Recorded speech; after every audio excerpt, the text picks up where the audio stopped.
The steady beep of monitors was the first sound Marcus Wellington heard.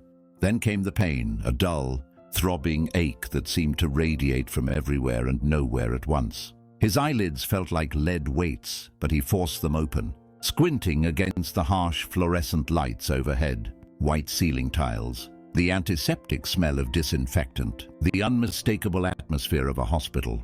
"Mr. Wellington, can you hear me?" The voice was familiar, achingly, impossibly familiar. Marcus turned his head slowly, every movement sending fresh waves of discomfort through his body. A woman in blue scrubs stood beside his bed, her auburn hair pulled back in a professional ponytail. Her green eyes filled with concern. "Sarah?" His voice came out as a hoarse whisper. "Yes, I'm here." She reached for his hand, her touch gentle but clinical. "You've been in an accident. You're in the ICU at Methodist Memorial. Do you remember what happened?" Marcus tried to think, but his mind felt like it was wading through fog. "I was driving to the board meeting. There was a truck. I swerved and..." The memory fractured into darkness. "That's good.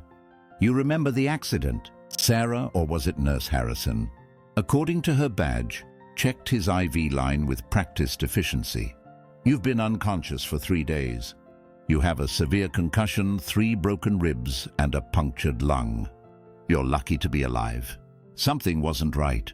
The way she was looking at him, professional, kind, but distant. Where was the warmth he remembered? Where was his wife? "Sarah, what are you doing? Why are you dressed like that?" Marcus tried to sit up, but pain lanced through his chest, forcing him back down. "Please don't move, Mr. Wellington. Your lung is still healing." She pressed a button and the bed adjusted slightly. "I'm going to get Dr. Reeves. He'll want to examine you now that you're awake." "Wait," but she was already walking away, her shoes squeaking softly on the linoleum floor. Dr. Reeves was a thin man in his 50s with graying temples and wire-rimmed glasses. He conducted his examination with quiet competence, shining lights in Marcus's eyes, asking him to follow his finger, testing his reflexes. "Your cognitive function appears intact," Dr. Reeves said, making notes on his tablet. "No apparent neurological damage, which is remarkable given the severity of the impact. However, we'll need to monitor you closely for the next 72 hours. "Where's my wife?" Marcus asked. "Where's Sarah?" Dr. Reeves exchanged a glance with the nurse, with Sarah, who had returned to check his vitals. "Mr. Wellington, we've contacted your emergency contacts. Your assistant Jennifer has been here several times. Your brother Robert is flying in from Boston. Is there someone else we should call?" "My wife, Sarah Wellington. She was just here. She's my nurse, apparently." "But..." Marcus looked at her, confusion mounting. "Sarah, what's going on? Why are you pretending we don't know each other?" Sarah's expression remained neutral, but something flickered in her eyes. "Was it pain? Pity?" "Mr. Wellington," Dr. Reeves said gently, "I think you may be experiencing some confusion, which is normal after a head trauma. Nurse Harrison is assigned to your care, but we've been married for 10 years. Marcus interrupted, his heart rate spiking, making the monitors beep faster. "We met at that charity gala in Manhattan. You were wearing a blue dress. We got married in the Hamptons, for God's sake." "Marcus, please calm down," Sarah said, and the use of his first name felt like both a comfort and a betrayal. "You need to stay calm for your lung to heal properly." "Then tell me what's happening. Tell me why you're acting like you don't know me." Dr. Reeves stepped forward. "Mr. Wellington, I'm going to give you something to help you rest. We can discuss this more when you're..." "I don't want to rest. I want answers." But even as he protested, Marcus felt a warm sensation spreading through his arm from the IV. His eyelids grew heavy. The last thing he saw before darkness claimed him again was Sarah's face, and the tears she was trying so hard to hide. When Marcus woke again, late afternoon sunlight was streaming through the window. His brother Robert sat in the chair beside the bed, scrolling through his phone. "Rob!" Marcus croaked. Robert's head snapped up. "Marcus, thank God." He stood, moving closer. "How are you feeling?" "Like I got hit by a truck, probably because I did." Marcus tried to smile, but his split lip made it painful. "Rob, something weird is going on. The nurses, my nurse Sarah, the pretty redhead? Yeah, she seems competent, very professional. That's the thing. Rob, I know her. I'm married to her. Robert's expression shifted from relief to concern. Marcus, you're not married. You've never been married. You've been too busy building Wellington Industries to even have a serious relationship. The last woman you dated was that venture capitalist. What was her name? Amanda? And that ended 6 months ago. The words hit Marcus like a physical blow. No, that's not right. Sarah and I have been married for 10 years. We live in the penthouse on 5th Avenue. We have a life together. Robert pulled his chair closer, his voice gentle. Marcus, Dr. Reeves warned me you might be confused. The head injury. I'm not confused. But even as he said it, doubt crept in. The memories felt real. Anniversary dinners, weekend trips to the Hamptons, late-night conversations on their balcony overlooking Central Park. But Robert's conviction was absolute, and his brother had never lied to him. Listen, Robert said, I'm going to be here for a few days. We'll get through this together, okay? The doctors say you're going to make a full recovery. Your memory will sort itself out. But what if it didn't? What if the life he remembered, the life with Sarah, had never existed at all? Over the next 2 days, Marcus was moved from the ICU to a private room. His physical condition improved steadily, but his mental state remained turbulent. Every time Sarah came to check on him, to change his IV, to administer medication, to monitor his vitals, he searched her face for recognition, for acknowledgement of the life they'd shared. And every time he found only professional kindness. On the third night, unable to sleep, Marcus found himself alone with her during the late shift. She was adjusting his pillows when he spoke. Please just tell me the truth. Did we know each other before this, even if it wasn't what I remember? Did we ever meet? Sarah's hands stilled. For a long moment she didn't answer. Then, quietly, yes. Marcus's heart hammered against his healing ribs. When? 8 years ago. She moved away from the bed, standing by the window, her back to him. You came to this hospital, not as a patient. Your company was donating money to build the new pediatric wing. I was assigned to give you a tour of the facilities. And we talked. You were different than I expected. Not the cold corporate titan everyone made you out to be. You asked questions about the patients, about what we needed, about how we could make the hospital better. Her voice grew softer. We talked for hours. You asked me to dinner. Did we go? No. She turned to face him, and in the dim light, he could see the emotion in her eyes. Because I said no, Marcus. I said no, and you respected that. You thanked me for my time, donated twice what you'd originally pledged, and left. I never saw you again. Until you were wheeled into my ICU 3 days ago. But why? Marcus struggled to understand. In my memories, we did go to dinner. We fell in love. We built a life together. Why would my brain create an entire relationship that never happened? Sarah moved closer, her professional mask slipping. Dr. Reeves has a theory. You suffered severe trauma. Your brain was trying to protect you, to create a safe space while your body healed. And maybe it gave you what you wished you'd had. What I wished. A partner. Someone who cared about you for who you are, not what you've built. Someone who was there when you woke up scared and alone. Her voice cracked. Your brother told me you live alone in that enormous penthouse, that you work 16-hour days, that the last time you took a vacation was 5 years ago. Your brain gave you the life you never let yourself have. The truth of her words settled over Marcus like a weight. How many nights had he worked until midnight, alone in his office? How many dinners had he eaten at his desk? How many times had he told himself that success was enough? That relationships were distractions he couldn't afford? I said no because I was scared, Sarah continued, her voice barely above a whisper. You were Marcus Wellington, Billionaire CEO. I was a nurse with student loans and a studio apartment in Queens. It seemed impossible, so I protected myself. I said no. Do you regret it? Marcus asked. Sarah took a shaky breath. Every day for the first 2 years. Then I convinced myself I'd made the right choice, that we were too different, that it would never have worked. But when they brought you in, unconscious and bleeding, And I saw your face again." She wiped at her eyes. "I thought about all the what-ifs, all the moments we never had, and then you woke up and called me your wife. And for just a second, I let myself imagine it was true." "Sarah, no, let me finish." She moved to his bedside, finally meeting his eyes directly. "You've been through trauma. Your memories aren't reliable right now. And I'm your nurse. There are ethical boundaries I can't cross. But when you're healed, when you're back to your life and your company and your world, if you still want to have that dinner we never had 8 years ago, you know where to find me." Before Marcus could respond, the door opened and another nurse entered. "Nurse Harrison, we need you in room 412. Patient's having trouble breathing." Sarah straightened immediately, her professional mask sliding back into place. "I'll be right there."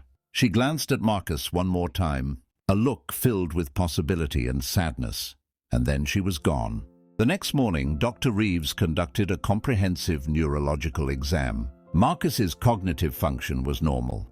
His memories of his actual life, his company, his brother, his business dealings were all intact. Only the memories of Sarah, of their fabricated marriage, remained as vivid as ever, even though he now understood they were false. "It's not uncommon," Dr. Reeves explained. "The brain is remarkably creative when it needs to be.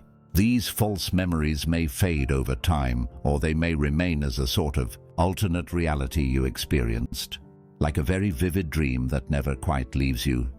But I know they're not real now," Marcus said. "Does that make them less important?" "That's a philosophical question, not a medical one." Dr. Reeves smiled slightly. "But I'd say that knowing what you want, what you need in your life, that's valuable information, regardless of how you came by it." Over the following days, as Marcus's body continued to heal, he found himself thinking about more than just his recovery.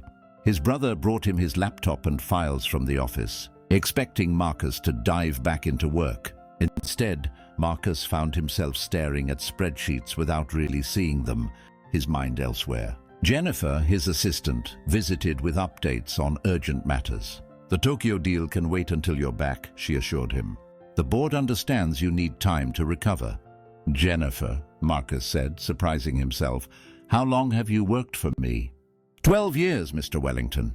In 12 years, have you ever seen me take a real vacation? Have you ever seen me leave the office before 7 p.m.?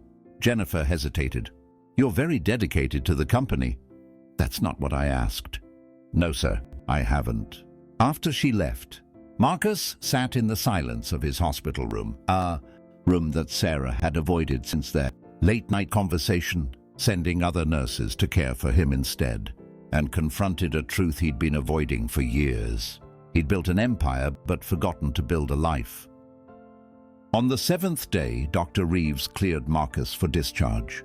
Robert arranged for a car to take them back to Manhattan, and nurses began removing Marcus's monitoring equipment. But Sarah was nowhere to be seen. She requested a shift change. One of the other nurses explained when Marcus asked. "She's working in pediatrics this week." Of course she was, maintaining professional boundaries, protecting herself the same way she had 8 years ago. Marcus was being helped into a wheelchair, hospital, policy for discharge, when he made a decision. "Rob, I need to make a stop before we leave." "The pharmacy?" "They'll send your medications down." "No, the pediatric wing." He found her in a brightly colored hallway, kneeling beside a small girl who couldn't have been more than 5, carefully explaining how the IV in her arm worked using a doll as a demonstration. Sarah's face was patient and kind, and watching her, Marcus understood why his traumatized brain had chosen her to be his anchor. She looked up as his wheelchair approached, surprise and wariness crossing her features. "Mr. Wellington, you're being discharged." "I am, but I wanted to say thank you before I left. For taking care of me. For being honest with me. Of course. I hope you have a smooth recovery." She started to turn back to her patient. "Sarah, wait." Marcus took a breath, aware that Robert and the nurse pushing his wheelchair were watching. 8 years ago, you asked me a question and I said no because I was scared. Now I'm asking you, would you have dinner with me? Not now. I understand the ethical concerns while I'm your patient. But in a month, when I'm healed, when I'm just Marcus, not Mr. Wellington in a hospital bed. Sarah's eyes widened. "Marcus, I know the memories I have aren't real. I know we never had those 10 years together. But maybe my brain was trying to tell me something. Maybe it was showing me what I've been missing, what I've been too afraid or too busy to reach for. He held her gaze. I'm not asking for a relationship. I'm just asking for one dinner, one chance to see if the connection I remember feeling was based on something real from 8 years ago. One chance to not make the same mistake twice. The little girl beside Sarah looked between them with wide eyes. Are you a princess? She asked Sarah. Is he a prince? Sarah laughed, a real laugh that lit up her whole face. Not quite, sweetie. She looked back at Marcus, and this time there was no mask, no professional distance, just possibility. One dinner, she said softly. 1 month from today. But Marcus, I need you to understand something. I'm not the woman your brain created. I'm just me, a nurse from Queens, who works double shifts and has student loans and falls asleep watching Netflix. I'm not. You're exactly who you need to be, Marcus interrupted. The question is whether I can be who I need to be. Whether I can learn to live a life, not just build a company. And I'd like the chance to find out, if you'll let me. Sarah bit her lip, considering. Then she reached into her pocket and pulled out a pen, grabbing a sticky note from the nurse's station. She wrote something down and handed it to him. My phone number. My real phone number, not the hospital's. Call me in a month, Marcus. We'll see what happens. 1 month later, Marcus stood outside a small Italian restaurant in the West Village, wearing jeans and a simple button-down shirt, the most casual outfit he'd worn in public in years. His ribs still ached occasionally, and he had a scar on his forehead that would probably never fully fade. But he was healed, and he was terrified. The past month had been transformative. He'd returned to Wellington Industries but had made changes. He'd hired a COO to handle day-to-day operations. He'd started leaving the office at 6 p.m. He'd taken his first weekend off in 3 years, spending it at a cabin upstate with Robert, just talking and hiking and remembering what it felt like to be a person instead of a position. But this was the real test. Sarah arrived exactly on time, wearing a green dress that brought out her eyes, her auburn hair loose around her shoulders. She looked nervous too, which somehow made Marcus feel better. Hi, she said. Hi, he smiled. You came. I almost didn't. I changed my outfit 3 times and nearly cancelled twice. Me too. Well, not the outfit thing, though I did have a brief panic about whether jeans were appropriate. She laughed, and just like that, some of the tension dissipated. They went inside, were seated at a quiet corner table, and for a moment just looked at each other. This is weird, right? Sarah said. You spent a week thinking we were married, and now we're on a first date. It's definitely unconventional. Marcus poured them both water from the carafe on the table. But I think maybe that's okay. Sarah, I want to be honest with you. I still remember the life my brain created. I remember conversations we never had, dinners we never ate, a relationship we never built. And I know none of it was real. But the feelings were real.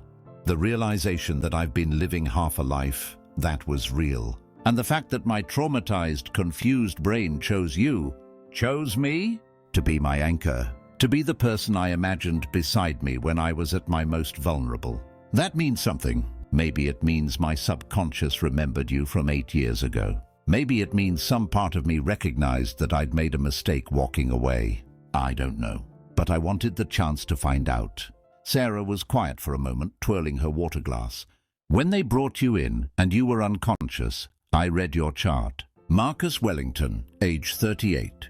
No spouse, no children, emergency contact listed as brother. And I thought about how lonely that sounded. How lonely my own chart probably sounded. Nurse Sarah Harrison, age 36. No spouse, no children, emergency contact listed as college roommate. We've both been so busy building our careers that we forgot to build lives. So maybe we build them together, Marcus said, slowly, one dinner at a time, one real conversation at a time. No fantasy, no alternate reality. Just 2 people seeing if there's something worth exploring. Sarah met his eyes and smiled, a real smile, warm and genuine and full of hope. One dinner at a time. I think I can do that. Even if I'm a workaholic billionaire CEO with control issues? Even then, as long as you're willing to put up with a nurse who works night shifts and has strong opinions about how hospitals should be run and will absolutely call you out when you're being ridiculous. I wouldn't have it any other way. They ordered food, and as the evening progressed, they talked, really talked, about their childhoods, their dreams, their fears, about the choices they'd made and the ones they wished they'd made differently. It wasn't the married life Marcus's brain had created, but it was something better. It was real. As Marcus walked Sarah to her subway station later that night, the city alive around them with its endless energy, she took his hand. It was the first time they'd touched outside a hospital setting, and the simple gesture felt momentous. "Same time next week?" he asked.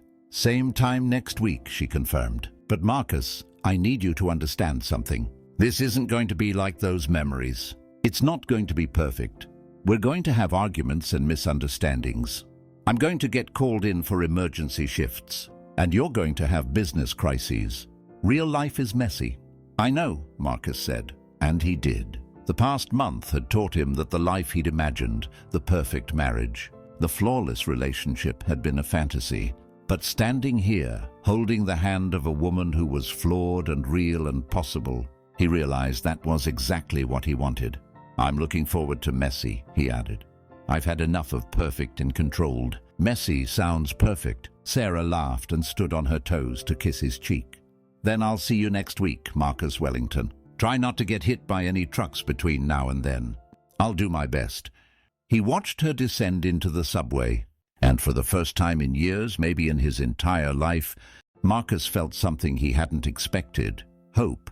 Not hope for a merger or an acquisition or a quarterly earnings report, but hope for something simpler and infinitely more complex. Hope for a life that was real, not imagined. Hope for a connection that was built, not fabricated. Hope for a future that he would create one choice at a time, starting with the choice to show up, to be vulnerable, to let someone in. His phone buzzed with a text from Sarah. "Made it to the platform. Thanks for dinner." It was worth the 8-year wait. Marcus smiled and typed back, "Same time next week." And Sarah, "Thanks for saying yes this time. Thanks for asking again." As he walked home through the Manhattan streets, past the building where his company was headquartered, past the endless symbols of his professional success, Marcus Wellington felt something shift inside him. He'd woken up in a hospital thinking he'd lost 10 years of his life. Instead, he'd gained something far more valuable: the chance to live the years ahead properly. One dinner at a time, one real moment at a time, with a woman who'd been right there all along, waiting for him to be ready. Sometimes the brain knows what the heart needs before the mind catches up. And sometimes the life you wake up to is exactly the one you need. Not because it's the life you had, but because it shows you the life you could have, if you're brave enough to reach for it.